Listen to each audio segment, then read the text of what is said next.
I'd like to tell you about a book that I think is an absolute must-read for those in church leadership. Welcome to the Craig T. Owens audio blog with Craig's blog posts in audio format to go. Now, here's Craig. The book that I'm talking about is De-Sizing the Church by Karl Vaters. I loved this book. I was privileged to get an advanced copy from Karl, and I was highlighting and circling and underlining, and I was texting my other pastor friends and saying, oh, you got to check this out or listen to what Karl said here. It is a eye-opening, mind-opening book, and I hope that people in church leadership will pick this up and really devour it. I was also privileged to be able to sit down with Karl for a few minutes and talk about his book and ask him a few questions. Check out our interview. Well, Karl, I'm glad that we can have this time together. I'm not sure if I shared this with you before, but I became really aware of some of your ideas that you unpack in this new book before I ever had a chance to meet you. I was being interviewed by a couple of guys, and when we're kind of on the commercial in the podcast, one of the guys says to me, goes, hey, have you ever hung out with Karl Vaters? I said, no, I mean, I know who that is, but no, we've never really hung out. And he said to his co-host, he goes, doesn't he sound a lot like Karl? Like it's the same kind of ideas, the same kind of passion. And so then I'm like, well, I gotta, what am I missing here? And so while I'm like poking around on your website, right around that same time, then you reached out to me and said, hey, somebody gave me a copy of your book, and you and I are kind of on the same wavelength here. So, oh, wow. So I was really excited then when this new book came out, and thanks for sending me an advance copy. I was so excited to dive into this thing. But I want to start with the title, because right at the beginning, we're not supposed to, like the cliche says, don't judge the book by the cover. But I'm afraid that some people, if they just see the title De-Sizing and they're a church leader, they might go, well, wait a minute, this sounds counterintuitive. So unpack a little bit. What does that title mean?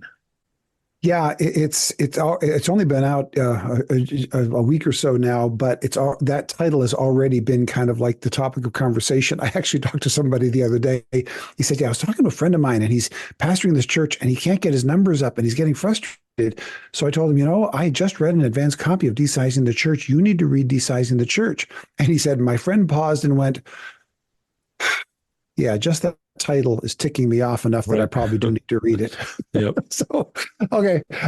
De-sizing is, I kind of made it up. I don't know that it's really an official word, but let me first start by saying what it's not. De-sizing is not downsizing. Right.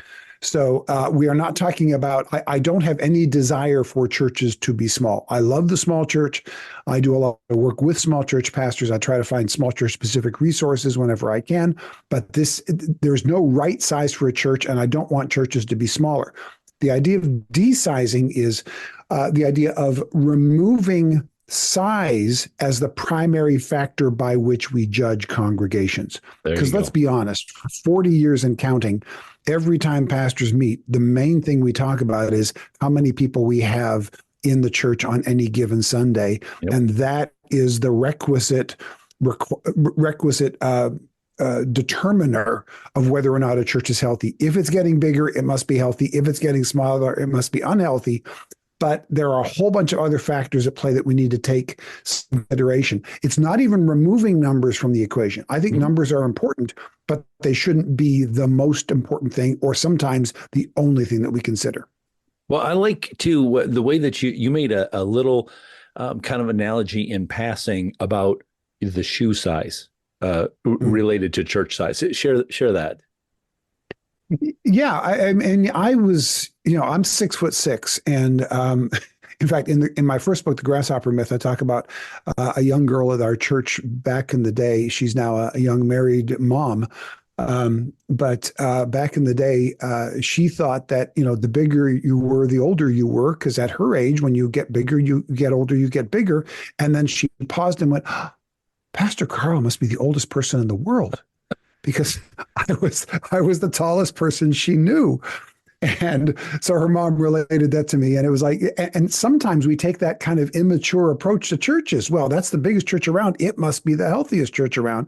But in fact, what I've discovered through the years and working with so many pastors and so many sized churches is there does seem to be kind of a right fit. I know that for congregation members, there's a lot of them that are like, hey, I like a church of around this size because I can know everybody, or I like a church a little bit bigger because it has more programs or whatever. And I don't think that's something that we should dismiss too quickly. I do think that there are good size. I don't think there's a right size for the church in general, which I mentioned in Desizing the Church, but I do think there can be a right shoe size for certain situations, for certain periods of time, for certain types of ministry, for certain styles of pastoring. And we need to kind of be okay with the fact that right now, at least, God has me in this size of a church because right now, at least, this is my shoe size, and it may stay my shoe size for my entire time in ministry. And we need to be kind of okay with that. Right. Especially if you're talking about maybe a pastor that's in a more of a rural or a farming community. And, somebody's been pushing to him, you got to get bigger, bigger, bigger. And you're looking around going, there's no people that live, in this area. So the right size for his church is the right size for his church, not some artificial number that, you have to kind of steadily see the graph going up and to the right. Yeah, so, yeah, exactly. And I use the term shoe size because nobody thinks that a foot should be getting bigger. There's a certain point where we reach it and go, that's just the size of shoe I'm going to wear. But that doesn't mean that I can't continue to grow as a person just because my shoe size isn't getting any bigger. Yeah. Yeah. Well, listen, those that are watching this, you see me nodding my head a lot. This is what was happening when I was reading Desizing. I just kept highlighting and just going, yes, yes, yes. I mean, this whole book resonated with me. That's why I was so excited to be able to talk with you about it. But one of the things that kind of I found very fascinating is this idea of church growth, the kind of founder of the church growth movement. It's not what he intended. And you kind of do a history lesson there, which, to be honest with you, Carl, I had never heard that before. And, you document it well and show what it was supposed to be, what the intention was there, and how it's sort of been hijacked in some places. Can you kind of set the record straight a little bit on that? For sure. That's actually the genesis of the book. It was several years ago that I was on a podcast, and there were two guests on the podcast, me and Gary McIntosh. And Gary McIntosh, after that podcast, actually wrote the biography of Donald McGavran. And in that podcast, he talked about McGavran and said that McGavran's intent for the church growth movement was not what it became. So it's interesting because Donald McGavran is, I think, one of the most impactful ministers of the last 100 years, but he's almost disappeared from our radar, even by those who are in the church growth stream right now. But Donald McGavran is, by literally everybody's account, the father of the church growth movement. His book, The Bridges of God, was the first book in which the term church growth was used. He was the first one to say, hey, here are some of the questions we should be looking at when we're considering church growth and church impact. And if you take a look at the general conversations we have about church growth today, almost all of the ideas and even a lot of the vocabulary found its genesis in Donald McGavran. Now, because of that, for years, I thought, okay, Donald McGavran gets the credit for the good of the church growth movement, but that means he also needs to take the hits for the negatives. And because of McIntosh's conversation, he actually said, McGavran's idea for the church growth movement was very different from where it's gone. So I did the research, and here's a very quick recap of what takes 2 or 3 chapters in the book to unpack. McGavran was a missionary in India from the 30s through the late 60s. 1930s to the late 1960s. We're in a different century now. I need to make sure. Crazy. Yeah. And near the end of his time there, he started hearing reports of entire villages coming to faith in Christ all at once. And at first he thought that can't be the case. It's got to be an exaggeration. But he went to check it out and found out, yeah, it's actually true. So he thought, I want to discover the principles behind this.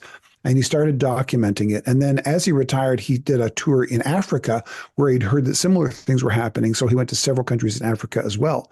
He then came home and went back to his alma mater, actually at Yale University. And at Yale, he wrote his first book called The Bridges of God. And the premise of the title is what are these bridges that connect people to God? And he published it and then started the Church Growth Institute at Fuller in the late 1960s. And for the first 8 years of the school, he would not allow American pastors to attend.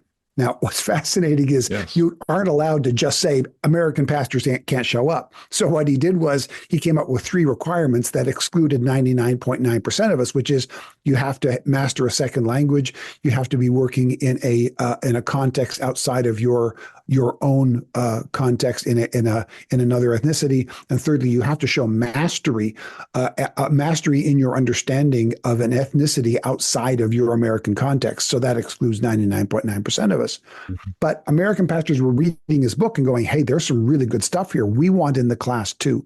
So after 7 or 8 years of teaching it, he finally relented, and he, along with C. Peter Wagner, one of his primary students, taught the first class in 1972. And that is, by every single church historian's estimation, the spark that began the church growth movement in America. Now, why did he not want American pastors in it? And here's the real interesting thing that I lay out in the book, and that I think really helps us understand where we are today. He didn't want that because he looked around and he saw Americans are obsessed with bigness. And his thought was, if American pastors get a hold of my ideas, they're not going to apply them into how do people movements come to Christ. They will turn it into a big church contest. Now, he didn't use the phrase big church contest, and I don't even use the phrase in my book because that's just too incendiary. Right. But that's kind of what it is. I travel through the South a lot lately, and I'm convinced there's a big cross contest going on in some states. There's these massive crosses, and it seems, I just heard the other day of some other church wanting to put up like a 130-foot cross on their property. Like, why? I don't get it. Anyway, so we like big things and we like winning. And so he thought they're going to turn it into a big church contest. And his idea wasn't bigger churches. His idea was people movements coming to Christ. And that, in fact, he knew that the best way for that to happen is actually the multiplication of smaller churches more than it is the building of larger ones. But sure enough, when we got his ideas, we applied his vocabulary and some of his underlying principles into this idea of bigger is better. And they became fused into this thing that became the church growth movement. But in fact, it was kind of 2 different streams combining in a way that McGavran never intended. Well, and that's what I found fascinating, because there was so many paradigms that I have about church growth that I never would have questioned before. And then when you laid out that history, then all of a sudden I was like, oh my goodness, and you kind of go back to where it started. You said, boy, we really got off track on this thing, because, like we said at the outset, it has just got to get bigger, bigger, bigger, bigger all the time without even thinking through what are you doing to make it bigger. It might not even be God honoring if you're just pursuing numbers just for the sake of numbers. So I thought that history was just so eye-opening, because I never really thought of from his concept or his construct before on how we have departed from that. But as you go through the book, you talk about you got the church growth, and you talk about kind of 3 waves. And I'm going to read one paragraph here, because you talk about the revivals. And some of the key figures that people would see in there. And then you talk about how after that comes about some strategizing, like, okay, so now let's kind of formulaic on this if we can a little bit. And then the push for activism in the church. You got to take a stand for something. And as you make the transition, I love this quote, because it really made me stop here. And I underlined, circled this one a lot. So what's the answer? This is what you wrote. Do we need a new revival? Yes. Better strategies? For sure. Passion for important causes? Absolutely. But, and this is the important part, they all pale when compared to one aspect of life that provides the foundation on which anything of lasting value is built: integrity. Now, I think a lot of people give lip service to the word integrity, but Talk about what you mean here in the concept of the whole paradigm of desizing. What do you mean by integrity for our church leaders? Yeah, I'm glad you asked the question because that really is the crux of the book. Uh, like I said, we've had these waves come through. The revivalism wave, I experienced that in the 60s and 70s. And then the strategizing wave, where we had, folks like John Maxwell and others who gave great ideas and principles. And in fact, I would include Donald McGavran as one of the strategizers as well. And today we've got activism. We've got people on both the left and the right demanding that the pastor fly their sometimes literal flag, whether it's MAGA on one side or it's an LGBTQ flag on the other side, left or right. There's this insistence in activism. And whether you are an activist or a revivalist or a strategist, if you're not doing it with integrity, it doesn't matter. If you're willing to compromise your values in order to quote unquote win some kind of contest, then it doesn't matter. So the chapter you're referencing is actually entitled "Integrity is the New Competence." Mm-hmm. And the reason I use that phrase and use that title for that chapter is for 40 years now, we've been trying to improve our churches by one of those three things. And I think the strongest one has probably been strategizing. We've gone to conference after conference after conference to learn new methods, new ideas, new strategies to figure out how to make our church a little bit better. Or maybe you're on the revival end of things and you're going to, things trying to get your church revived again. Or maybe, again, you're on the activist end of things and you just think if we can get the right number of people voting the right way, then we can turn the church around and turn the country around. But none of that works if we're doing it without integrity. And here's the other part of it that really, I think, clicks for me. There's a lot of conversation right now about ex-evangelicals or de-churching or people who are no longer in the faith, who are deconstructing their faith, whichever term you want to use. But you cannot talk to a single person who says they're deconstructing their faith or who is currently an ex-evangelical.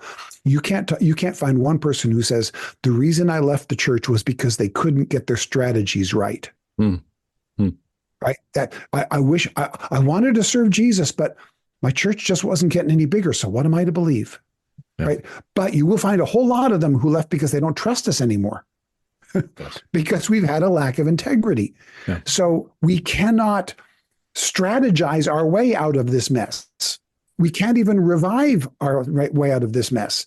We can only get out of this mess by being people who are trustworthy, by being people of integrity, by living as people of character. That's what underlies everything. And the lack of that is what's damaging people. It's what is creating all kinds of victims.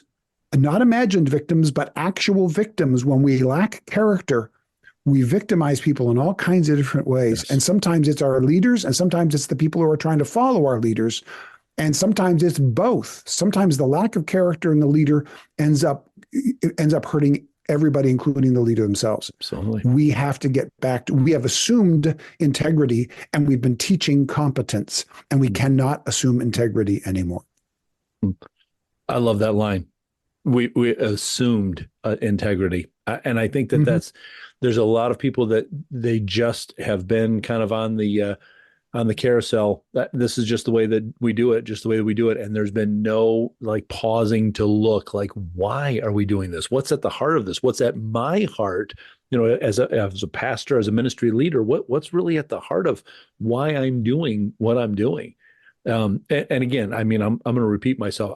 I can't tell you how many times that as I was reading, I'm underlying something. I'm sending texts to some of my fellow pastors. I'm like, I just got to share this with somebody else. Has got to hear this. It is such a needed book. And Carl, what would you say? And I don't even know if you can. I don't know. I could sum it up, but you were the author. Maybe you could. What would you want a pastor or a ministry leader when they walk away from this book? What do you want the takeaway to be? What do you want to have happen in their hearts and their minds? Yeah, I want them to be able to know The one thing we touched on was the integrity. The other real key turning point, there are two chapters that actually make the turn in the book from here are the challenges and here's why they're difficult for us. And the one is integrity and the other one is discipleship. The discipleship chapter is entitled "Discipleship Fixes Everything." And I want people to listen to that and pause. Yes, I mean to be that in your face with those three words. And I am absolutely convinced discipleship literally fixes everything. I want you to think of a problem in your church that discipleship will not fix, right? Lack of finances, discipleship will fix that.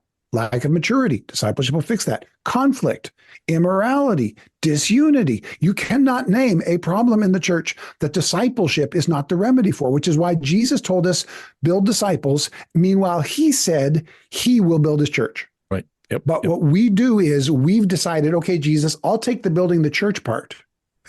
We're constantly trying to build the church, and I'm convinced Jesus keeps going, no, stop. I'll build the church. Right. You make disciples. My friend Peyton Jones, who wrote Church Plantology, he talks about this a lot. He says we've got this idea of planting churches, that if we plant churches, then we'll make disciples. And he said, no, make disciples. And when you make disciples, churches will get planted. Yes. And we've gotten it backwards. So if a pastor's going to walk away with anything, that's what I want them to walk away with. Stop trying to build the church. That's Jesus' job, and he's really, really good at it. You make disciples. That's the one assignment he gave us to do. And making disciples will fix all of the problems in your church. Actually, there's only one problem making disciples won't fix, and that is the size of your church, for two reasons. One, because the size of your church is not a problem to fix. And secondly, because there will be times, if you choose to consistently make disciples, there will be times when you've got the choice between doing something that will make your church bigger or doing something that will make disciples, and you can't do both at the same time.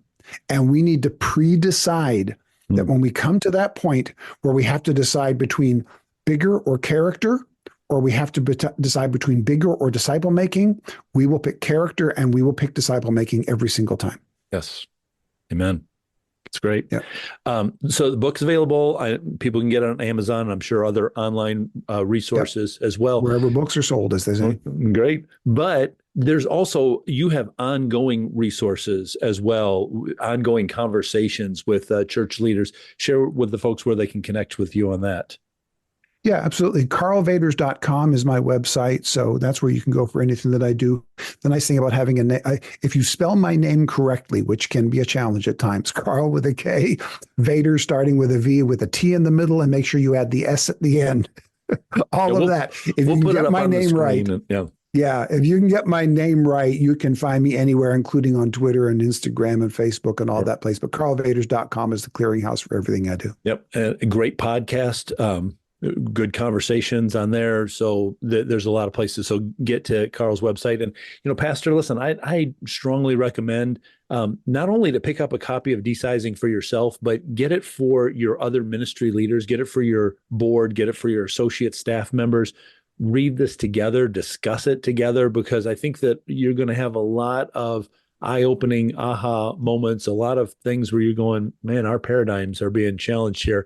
And it would be good if you all were kind of on that journey of discovery together. So this is going to be a book that I really hope, Carl, and I've been praying for this book, that it's going to open some eyes. The people have just been so, they've been going and not realizing what it is that they're pursuing or why they're pursuing it. And this is going to really kind of just cause them for a second to go, well, wait a minute, hold on. What exactly are we going after here?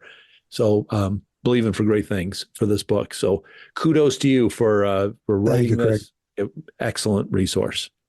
I appreciate it very, very much. Thank you. You bet. Please make sure that you pick up a copy of Desizing the Church by Carl Vaters as soon as you can. To get in touch with Craig, to read more posts, or to access the huge library of resources Craig has compiled, go to craigtowens.com.